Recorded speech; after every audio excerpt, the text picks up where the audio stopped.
A New York restaurant has banned tipping to spare customers the bother, while some restaurants in other U.S. cities have already replaced the gratuity with a fixed optional service charge. So is the discretionary tip falling out of favor in the land where it's king? A young man and woman are sitting in a restaurant in New York, enjoying their second date. The man pays the waiter the bill and heads to the bathroom while the woman gathers her things. "How much did he tip?"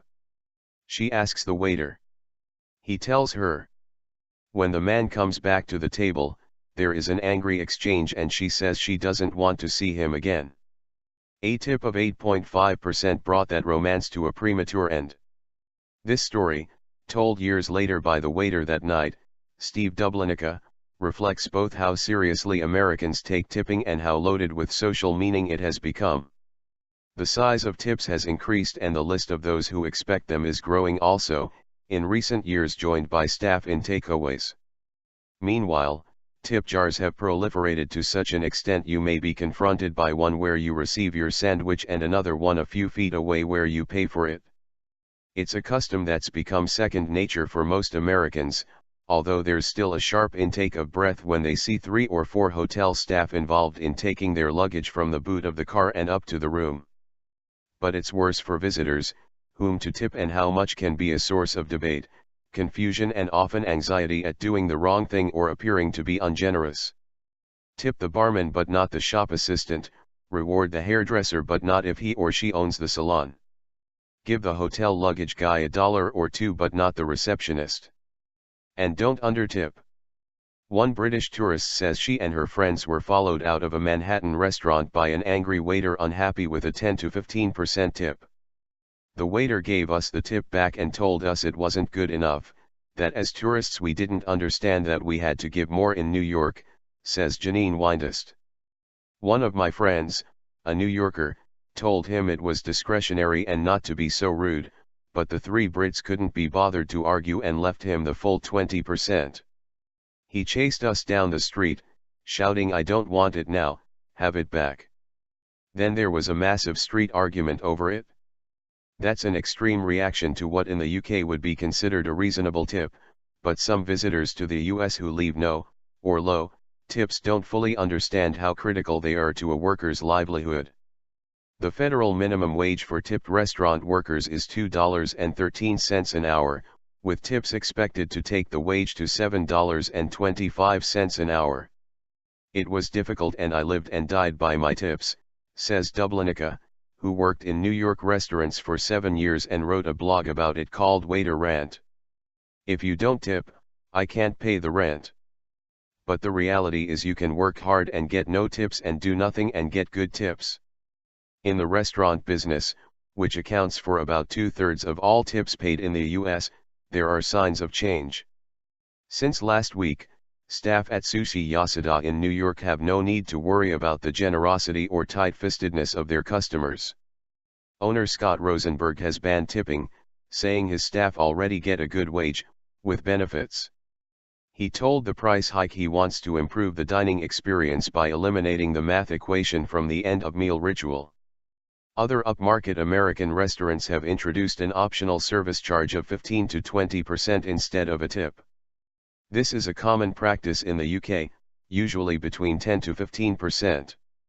This is a big issue in the hospitality industry now, says Dublanica, who adds he would support a service charge divided between employees if it helped to provide a proper wage and benefits such as sick pay. But he can't see it catching on. Even though the quality of service doesn't affect tipping, Americans are under the illusion they are tipping on service and like the illusion of being able to reward. They don't want to have that option taken away from them.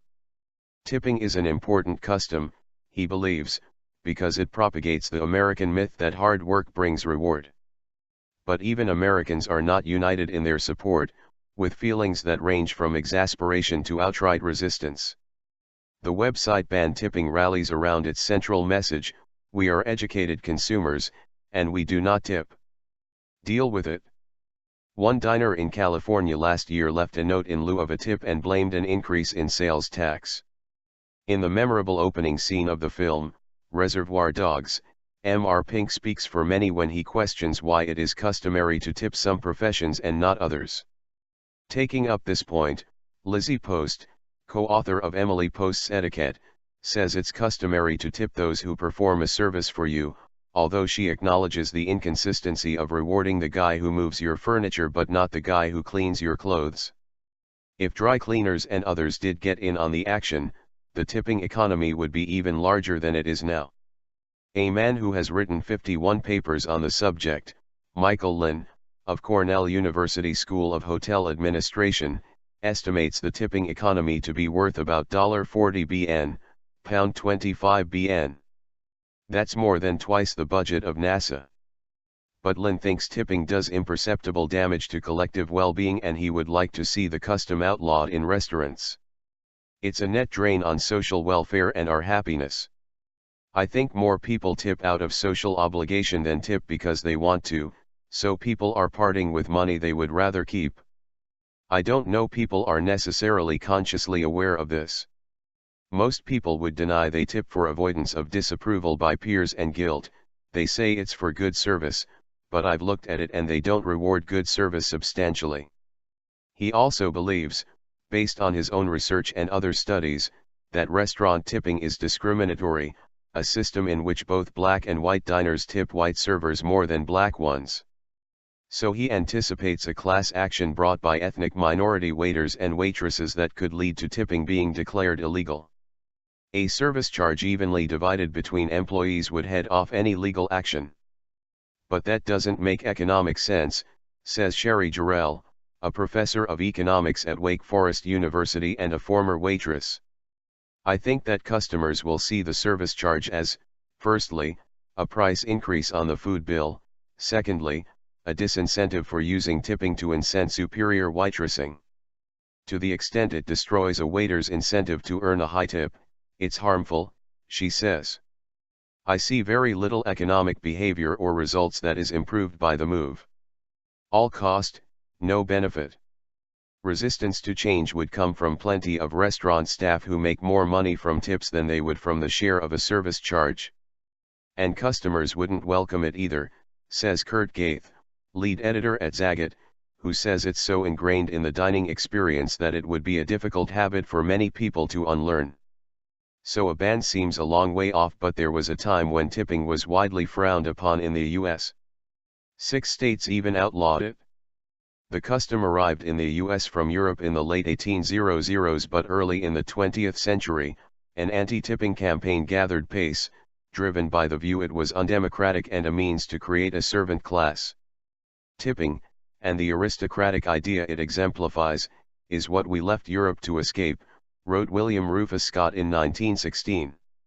His anti-tipping manual, The Itching Palm, went on, in a republic where all men were supposed to be equal, some cannot be superior until they grind other men into dust. Tipping comes into a democracy to provide that relation.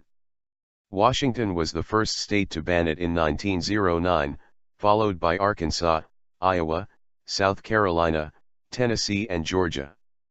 But these laws were all repealed by 1926, and since then tipping has flourished. Now the US is probably the most tip-friendly country on earth, says Ofer Azar, a professor of behavioral economics at Ben-Gurion University of the Negev, Israel, but there are huge international variations. Tipping can be problematic because it seems to create classes, that of the customers, and that of the service workers, who have to satisfy the customers and sort of beg for the tips, he says. That is part of the reason why tipping wasn't allowed in communist USSR and China, and still isn't common in Scandinavia, he says, places where inequality was or is relatively low. For those Americans who really want to avoid it, another international study offers some non-tipping havens they can escape to. Mark Starbuck spent 10 years writing an unpublished thesis on tipping, in which he identified only 4 African countries that commonly practice it: Egypt, Morocco, South Africa and Tunisia. In Singapore, tips are supposedly illegal, he found, while in Fiji, Iceland and Japan, they cause embarrassment and offense.